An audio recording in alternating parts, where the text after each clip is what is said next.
So glad you left this up here for me. I'll keep it, actually. My penny. It costs, I'm so glad that my opponent happened to mention that it costs more money to make the penny than it's worth, because my opponent didn't happen to mention to you that it's also more money to make the nickel than it's worth. In fact, to make the nickel, it's 11.18 cents more than it's 11.18 cents, which is 6.18 cents more than its value. So based on his logic, not only should we get rid of the penny, but we should get rid of the nickel. Now before, I was talking to you about all the different savings you would lose by getting rid of the penny. Now multiply that by 5 because we're getting rid of the nickel. Okay? Thousands of dollars over the course of your lifetime. That is significant to me. Once again, in a society that caters to the wealthy, perhaps that is not significant. But for my daughter, being able to walk down the aisle and give her something that looks nice, I care about that. According to a report by Navigate Consulting, Inc., there would have been an additional net cost of $11 million last year without the penny. So, based on his reasoning, if we get rid of the penny to save money, then we should also get rid of the nickel to save money. And as I mentioned, that problem is going to compound itself. It gets worse. And so where do we stop? Do we stop with the nickel? Do we stop with the dime, the quarter, the dollar? Let's just deal with dollars. Well, I can't do that. My opponent said that if we get rid of the penny, we'll save copper and zinc. Okay, well, I didn't say we couldn't be smart about this. We could get rid of the different materials that are used to make the penny and use something that is a cheaper material, a material that could save resources. I'm not opposed to compromise, I'm not opposed to using something that's more resourceful, but just simply to do away with something that's so foundational to our economy just seems a little extreme to me. And he said that a penny was worthless, 1/100th of a dollar. Well, it wasn't worthless to Clyde Freeman or Louis Stefano, who took their pennies that they had saved over a long period of time and were able to make a substantial payment and get rid of one of those bills. And yes, it does cost taxpayer money to make the penny or to make the nickel, but for those of us who are just trying to get by, we're not concerned about, okay, the deficit is like increasing at that rapid pace right now because we're just trying to provide food for our families. And sometimes those pennies make the difference.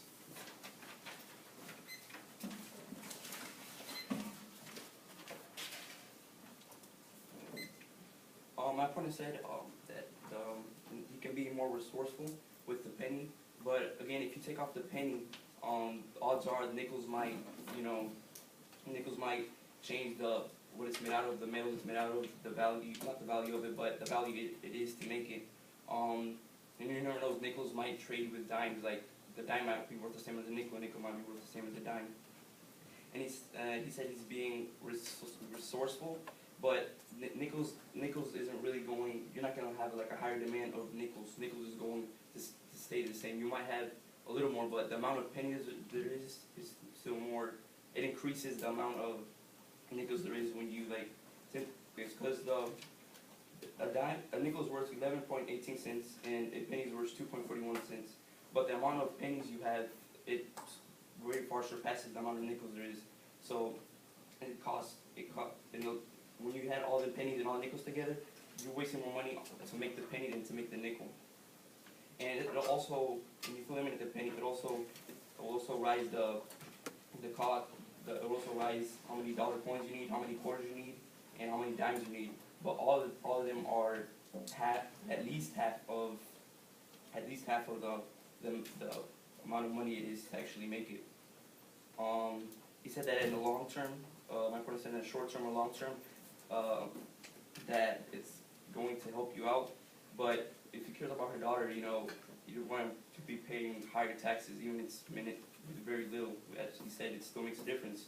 So we're going to tax it. Our taxes goes to making the penny. And so, yeah.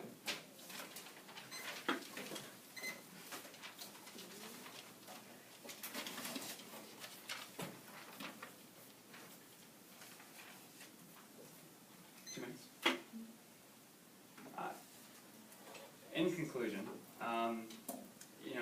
there are several things that I have not seen my opponent prove. The number of pennies in circulation compared to the nickels in circulation. If every penny is too point 14 cents or whatever amount you quoted, and the nickel is 11.18 cents.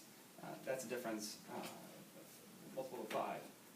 So that would mean there has to be 5 pennies more for every nickel, which I would like to hear those numbers, because I did not hear that from my opponent.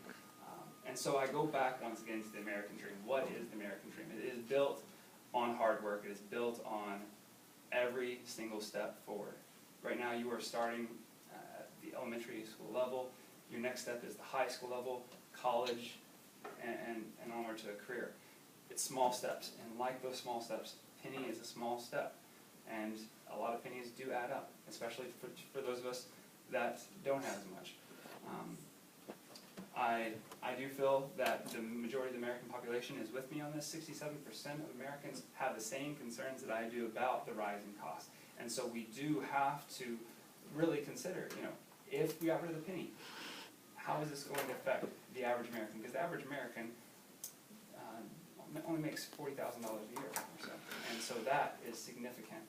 I also think that my daughter's future will be more impacted by the money that I'm able to save than by whatever future taxes. We have no idea what that might be. And so I have to take care of my family, however that may be. And I'm starting with a piggy bank right now.